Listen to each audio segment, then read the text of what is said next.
그래서 그 한 주 앞서서 셋째 주일 예배는 목장과 관계된 우리 공동체를 어떻게 세워가야 될 것인가, 관계에 대한 주제로 셋째 주일은 설교 말씀을 전한다는 말씀을 드렸어요. 기억나시나요? 그래서 오늘은 두 번째 시간으로 오해의 해결, 이런 제목으로 함께 말씀을 나누길 원합니다. 우리 관계 속에 좀 크고 작은 오해들이 많죠. 그 오해 때문에 나라가 갈라지기도 하고, 교회가 찢어지기도 하고, 부부가 서기도 하고, 친구 사이에 문제가 생기기도 합니다. 자, 이런 오해, 문제를 우리가 어떻게 잘 극복해 나갈 것인가, 자, 이런 주제를 가지고 이제 오늘 본문을 살펴보고 우리에게 주시는 메시지를, 음성을 듣고자 합니다. 자, 오늘 이제 본문의 이제 그 역사적인 배경을 살펴보면, 이 여호수아서 22장에 나오는 이 사건은요, 기원전 1400년경에 있었던 사건이에요. 애굽에서 종살이하던 백성들을 하나님께서 모세를 보내서 출애굽시키죠. 자, 거기 종살이에서 벗어나게 하십니다.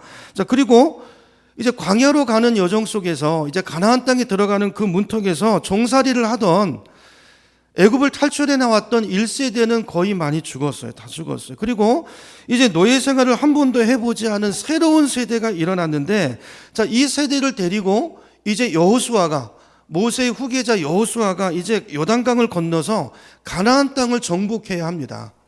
그래서 그게 이제 여호수아서죠. 자, 근데 가나안 땅을 정복하기 위해서 요단 강가에 도착했는데, 그때 르우벤 지파와, 오늘 읽은 본문의 내용이죠, 갓 지파와 그 다음에 므낫세라는 지파 한 반 정도가 여호수아에게 와서 요청을 해요. 자, 우리들은 요단강을 건너가서 그 약속의 땅에 들어가기 전에 우리들은 요 요단 동편 요 땅에다가 여기서 우리는 정착하길 원합니다. 그랬어요. 누가요? 두 지파와 또 반 지파가, 그죠? 세 지파가 그 요청을 했는데, 그 요청을 지도자 여호수아가 들어주죠. 허락합니다. 그 대신에 자, 허락하는데 한 가지 조건이 있다 그랬어요. 그 조건이 뭡니까? 일단은 전쟁을 해야 되니까, 우리가 공동체니까 다른 지파와 마찬가지로 너희가 이걸 기업으로 받는다 할지라도 일단은 요단강을 건너가서 함께 가서 가나안 정복 전쟁에 함께 참여하고, 그리고 그 전쟁이 완전히 끝난 다음에, 정복된 그 다음에 요단 동편으로 돌아와서 정착을 하라는 조건이었어요. 이게 이제 여호수아가 한 이야기였습니다. 자, 그래서 거기에 동의를 하고 이제 이 세 지파들도 다른 10지파와 함께 요단강을 건너가서 정복 전쟁에 참여합니다. 그리고 가나안을 정복하게 되죠. 그리고 전쟁이 끝나고 이제 각 지파들이 이제 각자 땅을, 기업을 분배받는데, 자, 요 세 지파들은, 두 지파 반은 어디를 요구했었죠? 아까 그 땅을 요구했었죠. 그렇죠? 이미 건너오기 전에 그 오른쪽에 있는 동편 그 땅. 그래서 그 땅을 이제 받아서, 이미 받은 그 땅으로 이제 돌아갑니다. 자, 돌아가다가, 자, 오늘 본문에 어떤 사건이 기록되어 있냐면, 요단 강가에 이르러 있을 때 한 가지 일을 해요. 하나님의 제단을 똑같이 본딴 큰 제단 하나를 만듭니다. 자, 요 소문이 문제가 된 거예요. 이 일이 문제가 돼서 요 세 소문이, 그 세 지파가 한 일이 나머지 10지파 귀에 들어갔어요. 그러면서 10지파가 흥분을 합니다. 흥분을 해요.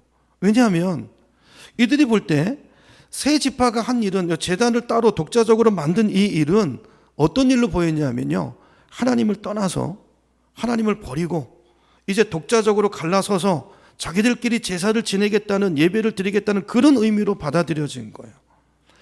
여러분, 이스라엘 지파 백성들에게는 트라우마가 있습니다. 출애굽해서 여기까지 오는 동안에 많은 과정, 어려움들이 있었는데요, 그 트라우마 중에 하나가 뭐냐면, 항상 이 이스라엘은 공동체거든요. 공동체. 그래서요, 그 공동체 일원 중에 일부 사람들이 잘못을 하면, 그들이 하나님 앞에 심각한 죄를 저지르면 그들만 심판을 받는 게 아니라 백성 전체가 하나님의 벌을 받아서 고생을 했던 그런 아픈 역사의 기억들이 있거든요. 이거 트라우마라고 하잖아요. 그래서 그 흥분을 한 거예요. 이놈들이 이 일로 인해 가지고 우리까지 이게 지금 어려움을 당하는 게 아니냐. 그러면서 이제 떠올렸던 대표적인 예가 뭡니까? 민수기 25장에 나오는 그 시딤이라는 곳에 머물렀을 때 있었던 일 기억나시나요? 그때 이스라엘 백성 중 일부가 어떤 일을 했죠? 모함 여자들과 음행을 저지르잖아요. 그렇죠? 음행을 저질러요. 그 당시 이방 종교들은 전부 이 성적인 타락과 연관이 되어 있거든요. 음행을 저질러요. 그래서 하나님이 진노하셔가지고요, 전염병, 연병을 보냅니다. 그래서 몇 명이 죽죠? 무려 2만 4천 명이 죽어요. 엄청난 숫자가 죽죠. 이 사건을 생생하게 기억하고 있는 거예요. 그것뿐만이 아니라 가나안 땅에 들어와서도 여리고성을 정복하고 그 다음에 쉽게 여겼던 그 아이성 전투에서 하나님의 말씀을 어긴 사람 때문에 큰 징계를 받잖아요. 자, 이런 것들을 떠올린 거예요. 그러면서 이분들이 생각할 때 오해를 한 것입니다. 아니, 이 세 지파가 하나님을 저버리고 하나님이 명하시지 않은 곳에 제단을 쌓고 그렇게 다른 예배를 드릴 것 같으면 이 일이 오늘 우리 민족 전체에게 재앙으로 임하지 않겠는가 싶어가지고, 이거 큰일 났다 싶어가지고 이거 그냥 두면 안 된다, 이건 우리 민족 전체의 문제다 그래가지고 10지파 사람들이 전부 다 어디로 모이냐면요, 실로로 모입니다. 당시 실로는 종교적인 중심지거든요. 거기 모여요. 모여서 완전히 전쟁 준비를 끝마친 다음에 다행스럽게도 바로 가가지고 일을 벌린 것이 아니라 대표를 뽑아요. 그래서 그 당시 제사장이던 비느하스와 10지파의 대표 한 명씩 뽑아가지고 그 대표단을 진상조사단으로 만들어서 그 2지파 반에게 보냅니다. 자, 그리고 그들이 대표단이 찾아가서 세 지파에게 물어봐요. 그게 16절입니다. 16절로 가보죠. 여호와의 온 회중이 말하기를 너희가 어찌하여 이스라엘 하나님께 범죄하여 오늘 여호와를 따르는 데서 돌아서서 너희를 위하여 제단을 쌓아 너희가 오늘 여호와께 거역하고자 하느냐. 단정하고 있죠. 그렇죠? 판단이 끝났어요. 단정해서 정죄하고 있습니다. 자, 그랬을 때 세 지파가 거기에 대해서 해명을 하는데 22절로 가봅니다. 22절.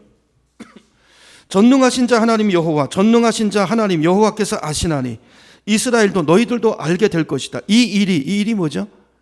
너희들이 오해하고 문제 삼고 있는 그 일이, 우리가 제단을 쌓은 이 일이, 그것이 만일 하나님을 거역함이거나 범죄함이거든 주께서는 오늘 우리를 구원하지 마옵소서, 우리를 심판하소서, 그 말이죠.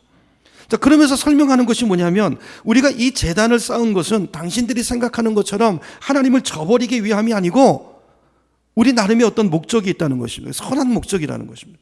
그러면서 그 목적이 뭔가를 설명하는데 24절입니다. 자, 우리가 목적이 있어서 주의하고는 뭐냐면요, 깊이 생각하고 기도하고 묵상하고 하나님 앞에 간구하고 그러면서 이 일을 벌인 거라는 거.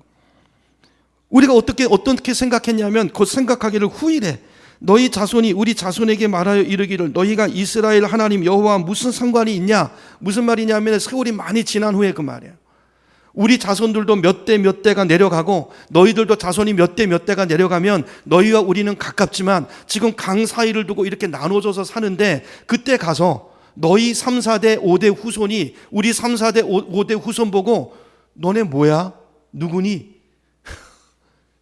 난 너희랑 상관이 난 모르는데? 이러면 어떻게 하겠냐? 그러면 지역적인 조건 때문에 그런 일이 벌어질까봐. 그래서 25절. 그러면서 그 자손들이 이렇게 말할지 모른다는 거예요. 너희 르우벤 자손, 갓 자손아, 여호와께서 우리와 너희 사이에 요단으로 경계를 삼으셨느니 분명히 강으로 나눠져 있는데 너희가 무슨 우리 백성이냐?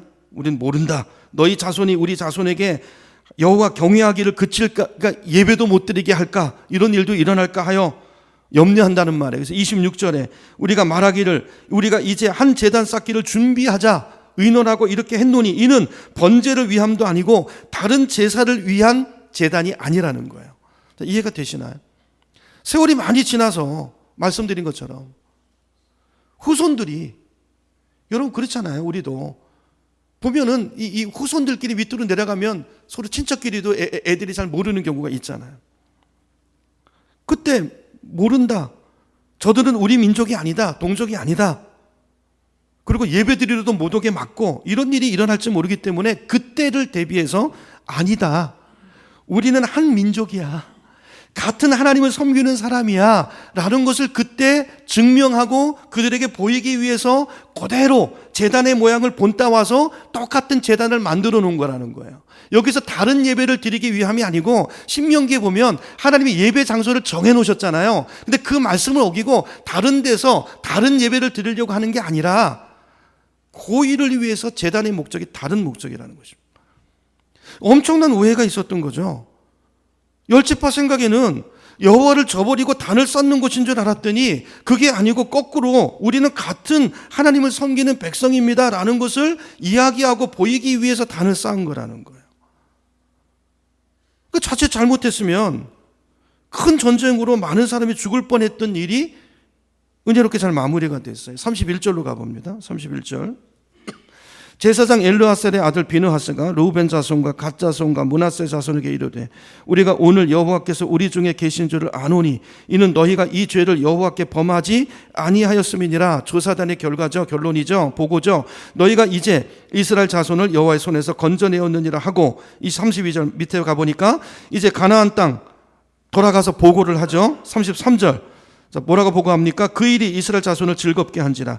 이스라엘 자손이 하나님을 찬송하고 르우벤 자손과 갓 자손이 거주하는 땅에 가서 싸워 그것을 멸하자 하는 말을 다시는 하지 아니하였더라 그랬어요. 잘 끝났죠. 자, 이렇게 해서 엄청난 오해로 나라가 갈라지고 많은 사람이 죽을 수 있었던 그런 비극이 막아지고 평화가 지켜졌던 것을 오늘 본문이 기록해 놓고 있어요. 여러분, 이 사건을 통해서 여러분 우리 삶에도 이런 일이 많습니다. 이런 일이 많아요. 자세히 알아보지도 못하고 내 생각으로 그냥 결정을 내버리고 판단하고 그 오해가 또 오해를 낳고 심각한 우리 삶 관계를 깨고 아픔을 주고 상처를 가져오는 이런 일들이 많은데, 자, 오늘 이 본문이 왜 기록이 되어 있을까? 이걸 통해서 하나님 우리에게 뭘 말씀하고 계시는 걸까? 여러분, 우리 관계가 중요한데요, 관계를 깨뜨리는 오해를 어떻게 해소하고 극복할 것인가 하는 방법을 오늘 말씀을 통해서 우리가 배울 수 있기를 소원합니다. 자, 세 가지인데요. 첫째로, 자, 오해를 극복하고 해소하기 위한 방법. 첫 번째는요, 상대방의 동기를 성급하게 판단하지 말라는 거예요. 뭐를요? 동기를. 어떤 일을 보고 그 동기를 성급하게 판단하지 않는다. 이게 첫 번째. 자, 말씀드린 대로 방금, 자, 이 세 부족들은 단을 쌓은 동기가 뭐였죠? 우리는 같은 이스라엘 백성이라는 것을 보이기 위함이었다 그랬어요. 근데 다른 열 지파들은 그 동기를 어떻게 해석했죠? 이건 분명히 트라우마예요, 트라우마. 그러니까 사람들이 다 있죠. 자기 생각, 자기 안격, 자기 상처, 그걸로 오해할 때가 많아요. 이건 분명히 독자적으로 단을 쌓아가지고 이놈들이 배반하는 거야. 이렇게 잘못된 해석, 이 잘못된 해석을 뭐라고 그러죠? 이걸 오해라고 그러죠, 오해. 이 오해가 민족 사이에 엄청난 살육을 일으켜 올 뻔했어요. 그래서 여러분, 오해를 안 하려면 다른 사람의 동기를 섣불리 판단하시면 안 됩니다. 여러분, 우리가 얼마나 많이 오해를 많이 하고 사는지 몰라요. 저도 제 인생을 돌아보니까 그래요. 너무 많이 오해하고 살아요. 근데 잘 보니까요, 제가 판단하고 나름대로 똑똑하게 이렇게 한 판단 중에 8개, 9개는 오해더라고요.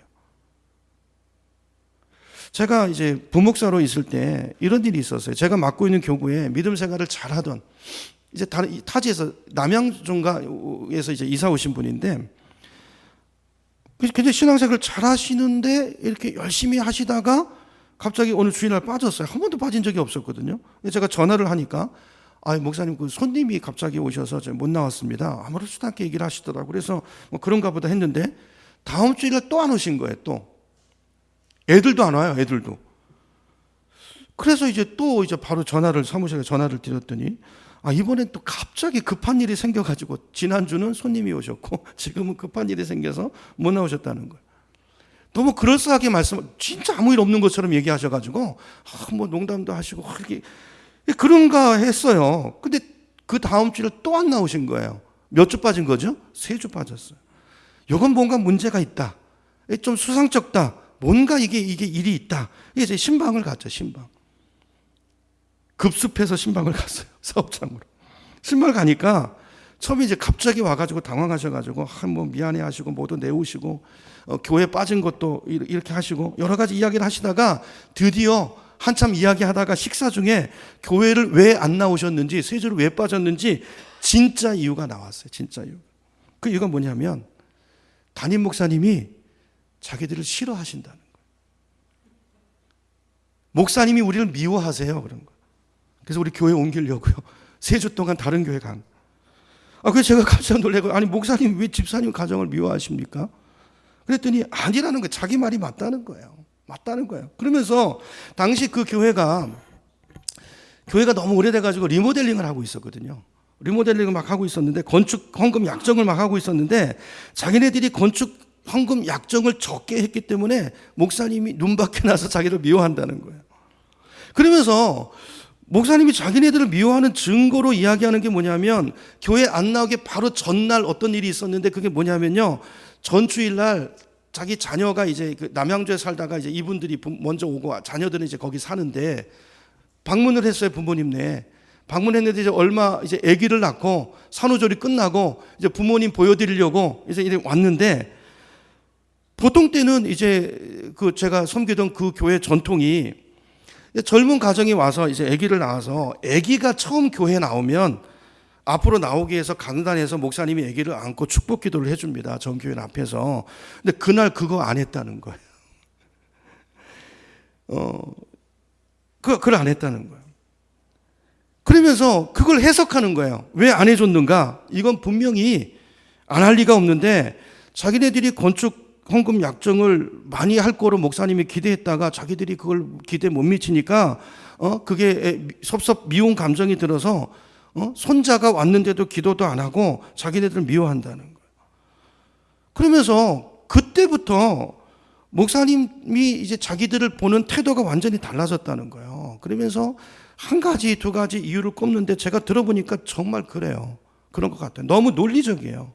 그분 말씀만 들으면 정말 목사님이 그 건축공급 때문에 삐져가지고 화가 나서 차별 대우하는 그 말이 맞는 것 같아요.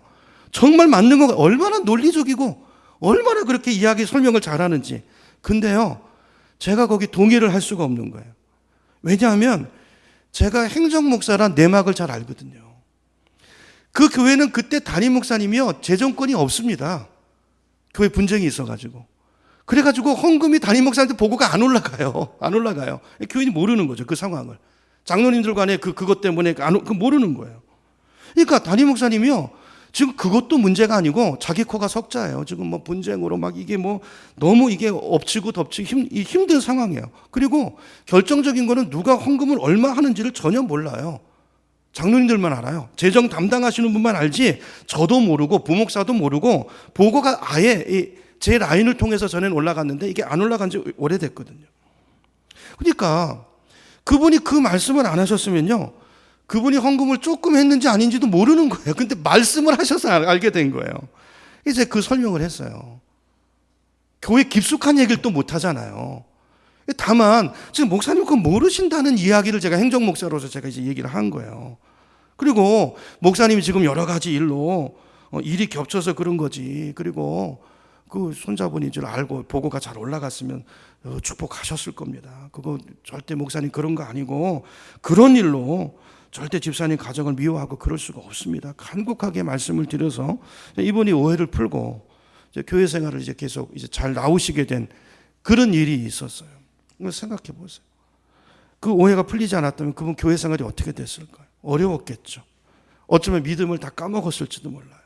여러분, 이 오해라는 것이 얼마나 우리 신앙생활을, 그리고 얼마나 우리 안에 이게 자주 일어나는 실수인가를 우리가 인식하고 여러분, 이 부분을 잘 극복하는 법을 우리가 성경적으로 배워야 될 줄로 믿습니다.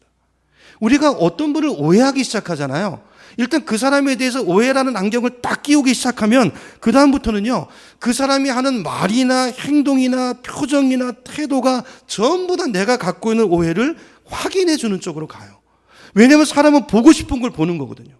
아니, 자기 감정이 그렇게 틀어져 있으면 그 다음부터 그런 것만 수집이 돼요. 이게 인간이라고요. 감정적인 측면이 있어요. 그래서 이렇게 작은 오해로 시작한 것이 마침내는 큰 확신이 되고, 그래서 관계가 깨어져 버리는 일들이 우리 인간사에 얼마든지 있습니다. 그리고 꼭 기억해야 되는 것이, 그건 이제 다음 달에 할 얘기인데요, 그 배후에는 반드시 악한 영의 역사가 있어요. 여러분, 저는 이런 아주 진짜 웃지 못할 아무것도 아닌 일로 정말 몇십 년 지기가 갈라지는 것도 봤고요. 가정이 깨지는 것도 맞고요. 사실 교회가 찢어지는 것도요.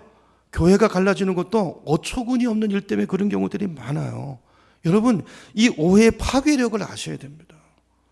그리고 이걸 잘 극복하고 이걸 정말 잘 분별하는 법을 우리가 훈련할 필요가 있어요. 자, 그래서 첫째는 여러분 다른 사람의 동기를 섣부르게 판단하지 마시기 바랍니다. 어쩌면 내가 믿음 없어서 그렇게 보는 걸 수 있어요. 내가 부정적이라 그렇게 보는 걸 수 있어요. 내 상처와 내 트라우마가 나를 자꾸 그렇게 운전해 가는 걸 수 있단 말이에요. 상대방은 아닌데. 전혀 먹은 마음이 없는데. 자, 그러면 어떻게 하면 남의 동기를 섣부르게 판단하지 않을까? 이거 훈련입니다, 훈련. 이게 왜 그러냐면 우리가 죄인이라는 걸 아셔야 돼요. 여러분, 저나 여러분이나 죄인입니다.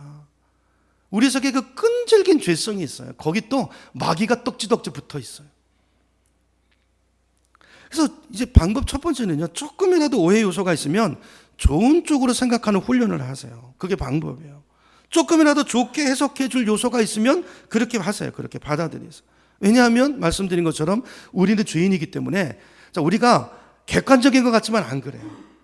우리 이기심도 많고요, 시기심도 많고, 질투도 많고, 내 상처도 많고요, 그죠? 피해 의식도 많고요. 그래서 우리는 중앙에 있는 게 아니라 사실은 치우쳐 있어요. 그래서 우리는 죄인이기 때문에 이걸 균형 잡으려면 좋게 해석하려고 했어야 돼. 그래야 중앙에 와요. 인정하시나요? 자, 우리는 좋게 해석하기보다는 나쁘게 해석하는 경향이 있고요. 긍정적이기보다는 부정적인 성향이 있고요. 최선보다는 항상 최악의 상황을 상정하는 버릇이 있어요. 그래서 여러분, 흔한 일로 가정에서도 남편이나 아내나 또 애들이 아니 집에 올 시간이 지났는데 안 들어오고 좀 늦어지면 언뜻 드는 생각이 뭐죠? 사고 났나? 그런 생각이 올라와요. 아니 뭐 좋은 일이 생겨서 어디 일이 있어서 들를 수도 있잖아요. 근데 우리는 사고 났나? 불길한 생각이 먼저 와요. 길을 가다가도요, 나는 그 사람을 봤는데 상대방이 못 보고 지나가면 아, 바빠서 못 봤나 보다 이렇게 생각하기보다는 저 사람이 날 싫어하나? 날 피해서 가나? 우린 죄인이기 때문에 생각이 늘 이렇게 가기가 쉽다는 거예요. 그러므로 자, 우리 생각에 우리 사고의 균형, 밸런스를 맞추기 위해서는 의도적으로 좋게 해석하는 쪽으로 상정해 놓고 보면, 그리고 좀 텀을 두고 시간을 두면 이게 정상으로 감정이 깔아앉고 그러면 좀 자세하게 보이기 시작해요. 이거 훈련하셔야 돼요. 그러면 우리 그런 생각 들죠. 우리 또 이렇게 분석적인 분들, 저도 좀 분석적이고 성향이 좀 부정적이거든요. 제가 목사 되니까 이만큼이고 이렇게 훈련돼 가는 거지. 저 의심 많이 하고 이런 생각 들잖아요. 아, 그렇게 좋게 생각했다가 틀리면 어떡하냐. 아니 뭐 틀리면 틀리는 거죠. 어떡하겠어요. 아, 근데 생각해보세요. 아니 좋게 생각하다가 틀리는 게 낫지. 내가 잘못 오해해가지고 그 피해가 생기면 그거 속 끓이고 잠 못 자고 그러는 건 둘째치고요. 그걸로 상대방을 상처 주고 오해가 더 큰 오해를 키우고요. 문제가 커집니다. 여러분 잘 생각해 보세요. 근데 내가 좋게 생각했다가 그게 아니라서 피해를 보면 나 하나 피해보는 걸로 끝나요. 아니었네? 이러고 끝나는 거예요. 그게 낫지. 여러분 그게 하나님의 자녀로서 내가 좀 손해보고 내가 피해를 보고, 그렇죠? 그게 낫지. 남에게 피해를 끼치고 그걸 공동체에다가 막 확산시키고 이런 인생 살면 안 되는 거죠. 그거 하나님이 안 좋아하세요. 여러분 우리 삶을 이 시간 한번 돌아보시기 바랍니다. 여러분 관계 평안이 있습니까? 여러분 관계 불편함, 누군가의 어떤 그런 경우들이 있다면 여러분 오늘 이 말씀으로 잘 정리하시고 해결하시기 바랍니다. 이 문제를 어떻게 해야 되는지. 저도 정말 제가 얼마나 오해를 잘하는지 생각해 보면 깜짝깜짝 놀랄 때가 많아요. 진짜로. 여러분 우리가 그런 오해 사슬에서 벗어나서 오해로 인한 파괴나 그 에너지의 낭비나 이런 것들을 해소하기 위해서 첫째 조금이라도 좋게 해석해 줄 수 있는 요소가 있으면 좋게 봐주는, 하나님만 믿는 게 믿음이 아니고요. 사람도 좀 믿어주세요. 그렇게 할 수 있는 우리가 되길 축복합니다. 두 번째는요. 자, 우리가 오해를 잘 해결하려면 자, 상대방에게 잘 설명할 기회를 주셔야 됩니다. 우리는 이렇게 안 하죠. 내가 판단해버리고 끝내버리고 아니 화를 아주 쪽박 내버리잖아요. 설명할 기회를 주셔야 돼요. 해명할 수 있는 기회를 들으시고 잘 들으셔야 돼요. 자, 오늘 이제 본문을 보세요. 오늘 본문을 보면 이 세 부족과 열 부족 간에 큰 오해가 생겼는데, 그때 열 부족이요 그냥 트라우마에 확 잡혀가지고요, 이건 뭐 열 부족이 모여가지고 가가지고 그냥 완전히 그렇게 해버릴 수도 있었어요. 그러려고 실로에 모였을지도 몰라요. 그런데 다행스럽게도 이 사람들 어떻게 하죠? 대표를 보내죠. 그리고 들어봅니다. 이유가 뭔지, 그거 왜 만들었는지 설명할 기회를 줘요. 그 설명을 들으니까 오해가 풀리잖아요. 아, 그럴 수 있겠구나. 그 입장에서 보니까 그렇겠구나. 보이잖아요. 이겁니다, 이거. 우리도요, 어떤 분에 대해서 납득할 수 없는 일이 생길 수 있는데, 여러분, 우리가 첫째 죄인이기도 하지만요, 여러분 정말 사시는 게 힘드시죠? 여러분 얼마나 스트레스가 많으세요? 얼마나 힘들고 지치고 피곤하고 신경이 곤두서 있는데, 여러분 이런 일이 생기면 감정적으로 확 그렇게 쏠리기 쉽다고요. 이게 우리 상황이라고요. 그래서 이건 훈련하고 노력해야 되는 거예요. 첫째, 납득할 수 없는 일이 생겨도, 그런 일이 보여줘도 첫째는 뭐라고요? 좋은 방향으로 생각해 보려고 애쓰고 긍정적으로 해보고, 그래도 안 되면 어떻게 해야 되냐면요, 너무 에너지 소모하지 마시고요, 그분에게 설명할 기회를 드리세요. 끙끙 앓고 있지 말고, 오해를 키우지 말고 만나서 물어보시는 거예요. 이게 제일 좋아요. 자, 그러면 보통은요, 자, 사람이라는 것이 참 이상해서 납득이 잘 안 가다가도 만나서 이야기를 들어보면, 아, 그럴 수 있겠네, 맞네, 아, 저 사람이 저런 상황이었네. 자, 그걸 들으면서 의외로 해답이 쉽게 풀릴 때가 많아요. 우리가 너무 바빠서요, 사실은 상대방한테 그렇게 깊은 관심 없습니다. 우리 다 피상적이에요. 다 자기 연민에 빠져 있어요. 다 자기 생각에 빠져 있어요. 그러니까 이게요, 오히려 다른 사람을 알 수 있는 기회예요. 아니, 좋은 마음으로 좀 긍정을 가지고 8, 90% 저놈이 저럴 거야 그러지 말고, 아니야, 저분이 좋은 의도가 있을 거야 라는 좀 기대를 가지고 물어보고, 그게 어떻게 된 일이에요. 자, 여기까지만 가도요, 대부분의 많은 일이 해결이 돼요. 또 우리는 안 그래요. 얼마나 우리는 본성적으로 성령이 주시는 방법, 말씀보다는 마귀가 주는 쪽을 택하는지 몰라요. 속에서 격동하는 그걸 그냥 격동해서 따라가요. 온 마음과 뜻과 정성을 다해서 그냥 분노하고, 만나서 막 당을 짓고 얘기하고 부풀리고. 아닙니다. 설명할 기회를 주셔야 돼요. 거기까지 나가는 게 그게 용기예요. 그게 그 성령은 반드시 그게 성령이 하시는 일이에요. 자, 그렇게 나가서, 자, 기회를 주시는데요, 그때 기회를 줄 때 기억해야 될 거 세 가지가 있어요. 첫째는 오해 요소가 조금이라도 있고, 아직 그분의 설명을 듣지 않았다면 내 판단을 가지고, 그죠? 내 확신을 다른 사람에게 말하지 마시기 바랍니다. 우린 그냥 말해버리죠. 감정 다 얘기해버리죠. 그럼 또 상대방이요, 영적이지 않은 사람은 거기 또 더 확신을 줘요. 맞아, 내가 보니까 그래. 그러지 마세요. 오해일 수도 있잖아요. 여러분, 이게요, 우리 신앙이, 첫째 신앙은 이 말씀이요, 말씀을 가지고 자꾸 바리새인이 되면 상대방을 정죄하는데요, 성도는 말씀 앞에 자기가 서는 것입니다. 내가 얼마나 죄인인지, 내 마음이 얼마나 뼛속까지 이게 죄와 시기와 질투로 얼룩져 있고, 내가 얼마나 실수하기 쉽고, 내가 얼마나 연약한 인간인가를, 이걸 먼저 기억해 두셔야 돼요. 내가 얼마나 부족한지 알아야 된다고요. 말하지 마세요. 들어보시고, 설명을 들어보시고, 그리고 해야 돼요. 이거 훈련이에요, 훈련. 자, 두 번째는요, 자, 오해 요소가 조금이라도 있으면 그분의 설명을 듣기 전에 그분에 대한 내 태도나 어떤 행동을 결정하시면 안 됩니다. 우리는 그러지 않아요. 오해일 수 있는데 그 내 생각과 그때 감정의 기초에서 다 판단해버려요. 내 이 인간 절대 안 만나부터 시작해서 내가 만나면 이렇게 하고 저렇게 하고 이렇게 결정을 해버리면 그걸로 인해서 새로운 오해가 생겨나고요. 그 오해가 또 다른 오해를 낳고요. 상대방은요, 영문도 아니 그런 마음 의도도 전혀 없었는데 상대방이 그렇게 하면 거기서부터 생기는 거예요. 이제 저 사람이 왜 그러지부터 시작해서, 그러면 또 그 사람도 죄인이니까, 아, 저 사람이 저러는 거는 내가 전에 그래서 그런 거야, 또 엉뚱한 게 나와요. 이렇게 해서 오해가 되고, 이게 왔다 갔다 하면서 정말로 걷잡을 수 없는 왕오해가 돼버려요. 이해가 되시죠? 우리 인간관계 전부 이렇게 가요. 그래서 상대방의 설명을 듣기 전에는 결정하시면 안 됩니다. 두 번째고요. 세 번째는요. 상대방의 설명을 하면 그 설명을 믿어주시기 바랍니다. 믿어주세요. 근데 우리는 겉으로 설명을 들으면서도 속으로는 안 들을 생각 결정하고 있어요. 다 판단하고 있으니까. 그죠? 그 생각에 확신을 가지고 이제 딱 만나가지고 뭔 말도 안 되는 소리를 또 내 저럴 줄 알았어. 이러고 있으면 이 오해가 해결이 안 되는 거죠. 이 말은요, 말의 내용으로만 그 메시지가 전달되지 않습니다. 그 사람의 표정과 억양과 태도와 모든 것이 그 사람이 나에 대한 생각이 그대로 드러나. 그 상대방은 그걸 전체적으로 보고 판단하죠. 그러니까 상대방이 설명을 하면 이게 중요합니다. 설령 그게 사실이 아니라 할지라도, 여러분, 사실이 아니라도 자기 자신을 그 사람이 내 앞에서 변명하려고 애쓰고 설명한다는 그 자체가 뭐죠?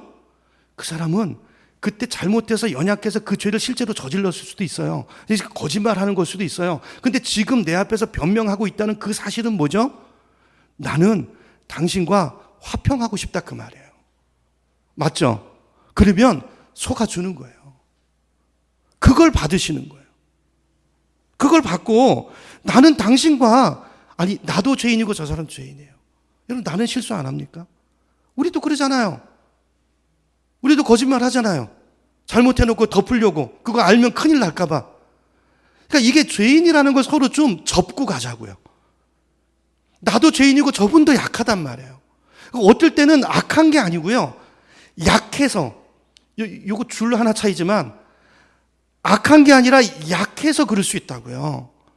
이걸 좀 접고 가자고요. 좀 여지를 좀 두자고요. 너무 빡빡하게 하지 말고. 그런 사인이니까 그거 받아주는 거예요. 받아주고. 그냥 이해해주고. 아마 10중 8구는 사실일 가능성이 많지만 지금 내 의심, 내 연약성 때문에 거짓말로 보일지라도 받아주자 그 말이에요. 제 말을 이해하시겠죠? 그래서 여러분들 오해가 얼마나 나 자신과 이웃을 파괴하는 것인가를 아시고 그 뒤에 얼마나 마귀가 적극적으로 달려들어서 역사하는가를 아시고 가능하면 좋게 해석하시고 상대방에 설명할 수 있는 기회를 주는 성도님들에게 축원합니다. 왜냐하면요, 이게 하나님이 기뻐하는 일이기 때문에 그래요. 그 사람과의 관계를 떠나서 하나님이 기뻐하는 일이기 때문에 그렇게 하시기 바랍니다. 그렇게. 그럼 하나님이 기뻐하세요. 세 번째는요, 같은 얘기인데요. 화목을 이루려면 내 자체가 내 방향성이 화평을 추구하는 쪽으로 가야 돼요. 나는 화평을 추구한다. 이렇게 결론 삼으시기 바랍니다. 나는 싸우러 간다. 그러지 말고. 나는 깨러 간다. 그러면 깨져요. 화평을 나는 그렇게 부름받았다.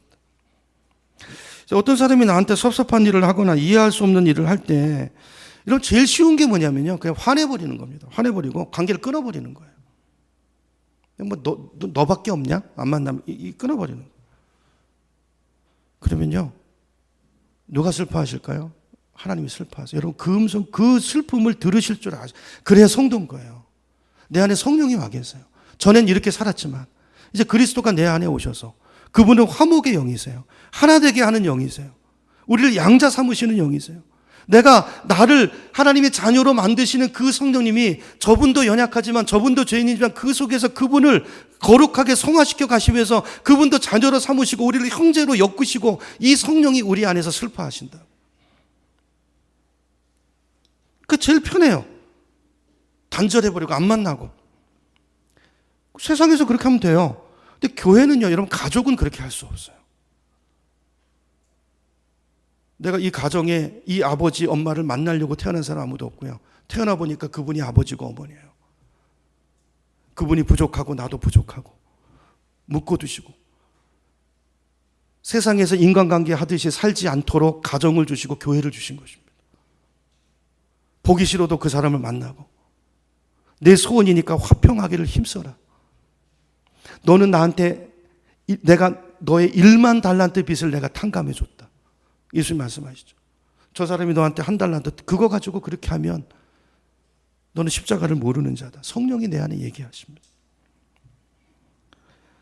여러분, 제일 편한 거는 끊어버리는 거예요. 근데 그걸 가지고 이런 좋은 쪽으로 해석하려고 하고 무슨 설명할 기회를 주고 그래서 정말 만나기 힘든데 에너지 소비하고 또 애쓰고 가서 기도하고 금식하고 가서 만나고 이러려면요 무척 힘이 들어요. 많은 에너지가 소모됩니다. 그럼에도 불구하고 우리는 끝까지 그렇게 화평을 추구하는 사람이 돼야 된다는 거예요. 왜요? 그것이 예수님의 소원이기 때문에. 주님이 우리에게 그렇게 하셨기 때문에. 그래서 마태복음 5장 9절에 보면요. 한번 찾아보겠습니다. 신약성경 마태복음. 뭐 다 아시는 말씀이겠지만 또 이제 처음 믿으시는 분들도 계셔서 신약성경 첫 번째 책이에요. 오늘 스크린에 없습니다. 마태복음 5장입니다. 죄송해요. 자, 신약성경 첫 번째 책, 신약성경 한 10페이지쯤에 있어요. 자, 마태복음 5장 9절입니다. 5장 9절에 가보면 제가 읽어볼게요. 어떻게 하는 자가 복이 있다고요? 화평하게 하는 자가 복이 있다고요. 우리의 모든 관계 속에서 화목하게 하는 그 사람이 복이 있나니 그들이 누구라고요? 하나님의 아들이라 일컬음을 받을 것이며 그랬어요. 누가 하나님의 아들이라고요? 화평하게 하는 사람. 이 말은 바꿔 말하면 무슨 말씀이 되는 거죠? 하나님의 자녀는 본질이 뭐예요? 화목해 하는 자. 그렇죠? 그래서 우리 이렇게 살아야 돼요. 그리고 이 화평의 중요성을 주님께서 23절로 가봅니다. 마태복음 5장 뒤로 조금 더 가보세요. 23절에 가보시면 예수님이 이렇게 말씀하세요. 그러므로 예물을 제단에 드리려다가 거기서 내 형제에게 원망 들을 만한 일이 있는 것이 생각나거든 예물을 제단 앞에 먼저 두고 가서 어떻게 해요? 형제와 화목하고 그 후에 와서 예물을 드리라 그랬어요. 여러분 우리가 예배를 드린다든지 아니면 어떤 사역을 맡게 된다든지 할 때 그러니까 예배를 시작하기 전에 먼저 점검해야 될 것이 이걸 점검해야 된다는 거예요. 원한을 품고 있는 사람이 있으면 관계에 문제가 있는 분이 있으면 이해가 안 되는 분이 있으면 그거부터 해결하고 오라는 거예요. 그 마음 가지고 하나님 예배할 수 없다는 거예요. 그거는 십자가를 모르는 마음이고 하나님을 모르는 마음이죠. 그래서 이런 주님의 소원을 알기 때문에 알았던 사도 바울은 로마서 12장 18절에서 이렇게 말합니다. 할 수 있거든 너희로서는 모든 사람과 더불어 화목하라. 누구와 화목하라고요? 모든 사람과 더불어. 모든 사람과 더불어. 할 수 있거든 너희로서는. 이 할 수 있거든이라는 말이요. 원어가 이렇게 돼서 원어를 풀면 너 쪽에서 할 수 있는 대로. 그러니까 상대방 얘기하지 말고 이건 내 쪽에서 할 수 있는 일을 다 하라는 거예요. 화목을 위해서. 그게 하나님의 자녀다. 그렇게 하는 사람이 십자가를 아는 사람이고 하나님의 마음을 아는 사람이고 그 사람을 하나님이 사랑하시고 그 사람에게 하나님을 보여주시고 나도 너에게 나를 나타내리라. 하나님이 기뻐하는 사람이에요. 화목해 하는 사람. 다시요. 제가 읽어볼게요. 자, 할 수 있거든 나왔죠. 너희로서는 모든 사람과 더불어 화목하라. 화목을 추구하라는 얘기예요. 화목하게 될지 안 될지 몰라요. 너 할 수 있는 일 다 하라는 거예요. 안 되면 어쩔 수 없어요. 근데 그 화목하게 하는 그것이 내가 하나님의 자녀라는 것을 드러내주는 표징이라는 것입니다. 중요한 것입니다. 그 사람이 하나님의 자녀인지 아닌지 어떻게 알아요? 자기 성격대로 막 이거 아닙니다. 안에 성령이 와 계시고 그분을 들으면 그렇게 살 수 없어요. 우린 더 이상 그렇게 사는 게 더 불편해요. 성령이 그냥 안 놔두세요, 나를. 맨날 들볶으세요. 새벽에도 깨우시고. 못 살겠어요. 그냥 가서 그냥 화해하고 사과하는 게 낫지. 아까 뭐라고 그랬어요? 화평케 하는 자가 하나님의 아들이라고 그랬죠. 성령이 누구시라고요? 하나님의 자녀 삼으시는 영이라니까요. 그러니까 이런 성품을 우리 안에 만드시는 거예요. 이게 성령의 열매입니다. 성령의 열매. 사랑과 희락과 화평과 오래 참음과 자비와 양성과 충성과 온유와 절제니 이와 같은 것을 금지할 법이 있어요 없어요? 없느니라. 성령이 우리 안에 오시면 그 성령이 우리를 붙들고 이런 사람으로 빚어가세요. 이 음성을 못 듣습니까? 들으셔야 되죠. 들으셔야 되죠. 할 수 있거든. 내가 할 수 있는 최선을 다해야 된다는 거예요. 우리를 향하신 예수님의 소원은 우리가 하나 되는 거예요. 하나 되는 거. 그래서 몸으로 붙이셨어요. 몸으로. 그래서 우리 안에 하나를 만드세요. 누가? 성령이. 성령을 들으셔야 돼요. 여러분 성령의 음성에 자꾸 마귀를 들으시면 안 되고 오늘 원칙을 잘 기억하셔야 돼요. 그래서 예수님께서 십자가에 죽으시기 전날 밤 예수님이 고민이 뭐였냐면 이제 죽으실 때가 됐는데도 제자들이 싸웁니다. 예수님 죽으시러 가는데 우리 중에 누가 높으냐 싸워요. 예수님이 어떻게 하죠? 앉아가지고 발을 씻기시죠. 그러면서 그 의미들을 설명하시잖아요. 그러면서 십자가에 죽으시기 전날에 제자들 위해서 기도하실 때 이렇게 기도합니다. 주제가 하나 되게 해달라는 거예요. 요한복음 17장 11절에 보니까 이렇게 말합니다. 우리가 하나인 것 같죠. 우리는 누구죠? 성부, 성자, 성령 하나님이 하나인 것처럼 그들도 하나가 되게 해주십시오. 요한복음 13장 15절에 보니까 이것도 한번 찾아보겠습니다. 요한복음 13장 35절, 34절부터 보죠. 자, 제가 읽을게요. 요한복음 13장 34절부터 새 계명을 너희에게 주노니 서로 사랑하라. 내가 너희를 사랑한 것 같이 너희도 서로 사랑하라. 그러니까 그냥 우리가 생각하는 사랑이 아니고 내가 너희를 사랑한 것처럼 너희도 서로 사랑하라. 35절 너희가 그렇게 사랑하면 내가 너희를 사랑한 것처럼 너희가 서로 사랑하면 그걸 보고 너희가 내 제자인 줄 알리라 그랬어요. 자, 우리가 성도인가 아닌가, 내가 정말 내 안에 성령이 오셨나, 구원 받았나 안 받았나, 이걸 뭘 보고 아냐면 그걸 확인할 수 있는 내가 증거, 표적을 가르쳐 줄 텐데 그게 뭐냐면 목에 십자가 달고 다니는 게 아니라 밥 먹을 때 기도하고 먹는 게 아니라 예수 안 믿고도 그럴 수 있단 말이에요. 그죠? 주일날 교회 열심히 가는 게 아니라 예수가 누군지 모르고도 올 수 있단 말이에요. 그게 아니고 진짜 표적은, 부인할 수 없는 표적은 사랑하는 거라는 거예요. 누구처럼? 예수님처럼. 예수님처럼. 이게 내가 성도가 되었다는 증표고 하나님의 아들이라는 증표고 내 안에 성령이 이렇게 우리를 빚어가고 있는, 일하고 계시는, 내 안에 그분이 계시고 일하고 계시는 증거라는 것입니다. 자, 이렇게 우리 안에 이렇게 성령이 역사하고 있고 이렇게 우리 안에 이런 표징들이 나타나면, 자, 우리 이런 사람들이 모인 공동체는 어떤 공동체가 되죠? 사랑하는 공동체가 되어야 되죠. 그렇죠? 그래서 이 사랑이, 이 하나된 우리가 세상에 보여져야 되고, 그렇죠? 이렇게 우리가 여럿이 모여서 이 몸이 또 세상 속에 그 화목을 이루는 영향력을 발휘하는 교회가 되어야 된다는 것입니다. 이게 예수님의 소원이에요.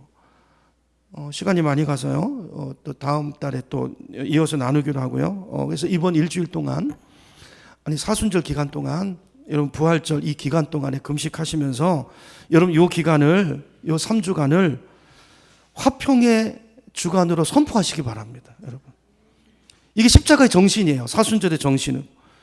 여러분의 삶 가운데 불편한 관계가 있으면, 화목해야 될 관계가 있으면 이 기간 동안에 정리하시기를 축복합니다. 금식하면서 내 자아를, 내 혈기를 죽이고 성령의 음성에 귀를 기울이시고 그분의 뜻을 따라서, 오늘 말씀드린 여러 가지 원리들을 따라서 그 일을 시도해 보세요. 여러분, 지금 내 삶의 불편한 관계 속에 있는 분들이 사실은 가까운 분일 가능성이 많아요. 여러분, 부모일 수 있고 자녀일 수 있고 부부일 수 있습니다. 형제 자매일 수 있습니다. 교우일 수 있습니다. 그것이 혹시 나의 오해 때문은 아닌지를 점검해 보세요. 쭉 보면 어디 가서 딱 부딪히는 뭔가 사건이 있을 수 있어요. 여러분, 저도 평생을 아버지를 미워하면서 살았습니다. 근데 저희 아버님은 상처가 많은 분이었어요. 사랑받아본 적이 없고 아버지 역할을 본 적이 없고 표현이 서투르기 때문에 저는 상처가 있긴 했지만 늘 아버지가 나를 미워한다는 오해를 가지고 자랐다는 걸 나중에 알게 됐어요. 여러분, 돌아가시기 전에 아버지가 정말 나를 사랑하는지 안 하는지 설명할 수 있는 기회를 드려보십시오.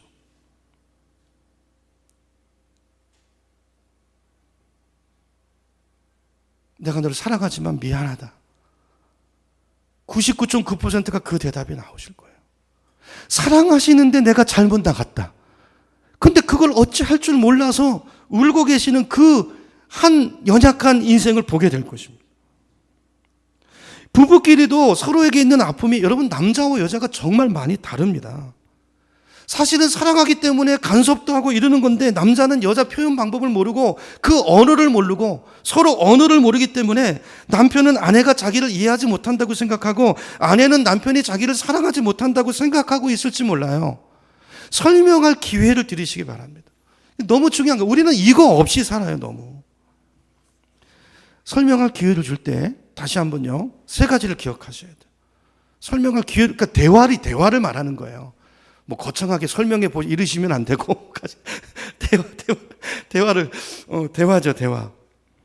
첫째는요, 여러분 대화할 때 아이 메시지라고 그러죠. 내 느낌과 감정을 말하셔야 돼요. 여러분, 상대방은 모릅니다. 이게 이제 상담의 첫 번째인데요, 그냥 너 이거 잘못했어 이게 아니라 당신이 이렇게 할 때 내가 마음이 아파요, 내가 힘들어, 이렇게 말하라는 거예요. 그러면 상대방은요, 그걸 모를 수 있어요. 그렇게 말해서 당신이 아프구나, 그러면 내가 안 할 텐데 아픈지 모르니까 하는 경우가 많다고요. 이해가 되시나요? 그러니까 이런 대화를 통해서 서로 교정해 가셔야 돼요. 그러니까 대화가 많은 가정은 다르게 만나서 맨날 싸우는 것 같죠. 근데 그게 대화라면 그 사람은 시간이 갈수록 하나가 돼 갈 거예요. 표현하셔야 됩니다. 아시겠죠? 표현하셔야 돼요. 두려워하지 마시고, 그러니까 상대방을 정죄하는 게 아니라 나를 표현해야 돼요. 당신이 그렇게 하면 내가 너무 힘들어. 그리고 왜 힘든지도 또 필요하면 이야기하면 좋죠. 왜냐하면 내가 그 힘든 내 감정에는 당신이 이렇게 하면 나한테는 이게 올라오는데 그 감정 밑에는 이런 게 있어요. 그럼 내 과거의 상처를 내놓을 수 있어요. 사랑하는 사람인데 왜 못 내놔요? 내놓을 수 있죠. 이해하는 거죠. 그렇죠? 두 번째는, 자, 이렇게 설명하면 그게 그런 거냐 그러면서 상대방이 이제 설명할 수 있어요. 그렇죠? 자, 이렇게 듣는 거예요. 그러면 그때 그 설명을 잘 들으셔야 됩니다. 잘 들으셔야 돼요. 반박하지 마시고 변호하지 마시고 말을 끊지 마시고 끝까지 들으시는 게 중요해요. 끝까지. 저도 이 훈련을 하는데요, 이게 하니까 되더라고요. 저도 제가요, 진짜예요. 제가 말 안 끊고 들어봤더니 제가 2시간 20분까지 듣게 되더라고요. 2시간 20분까지 얘기하세요. 그렇게 할 얘기가 많으신 거예요. 그분. 들으셔야 됩니다. 세 번째로, 들은 말로 그대로 그분을 이해하고 그분을 믿고 받아들이기로 결정하셔야 됩니다. 이 세 가지.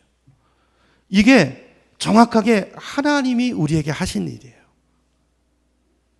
그러니까 성경은 하나님의 인격이죠. 하나님 이렇게 항상 그러니까 우리를 그냥 가만히 있다가 같이 오는 게 아니라 하나님 말씀하세요. 나 서운하다. 심지어는 나는 질투하는 하나님이다. 질투. 우리 수준으로 찾아오세요.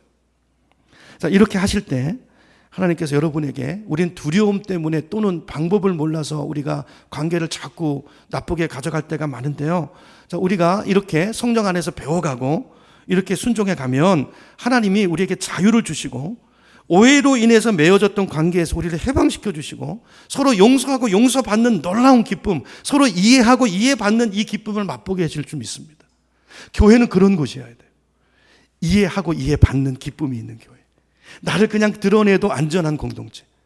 가정은 그런 곳이어야 돼요. 내가 엄마한테 아빠한테 칭찬받기 위해서 힘쓰고 애쓰고 노력해야 뭘 얻어내는 그런 가정은 율법적인 가정이고 아주 악한 가정입니다. 있는 그대로 받아들여지는 공동체. 그러려면 우리가 성장해 가야 되겠죠. 저는 우리 교회가 이제 이 발걸음에 들어왔다고 봐요. 그 걸음을 잘 쌓아 나갈 수 있는, 잘 훈련해 나갈 수 있는, 성령의 음성을 들을 수 있는, 그렇게 오해를 해결하고 하나됨을 이루어갈 수 있는 우리 모두가 되기를 주님의 이름으로 축원합니다.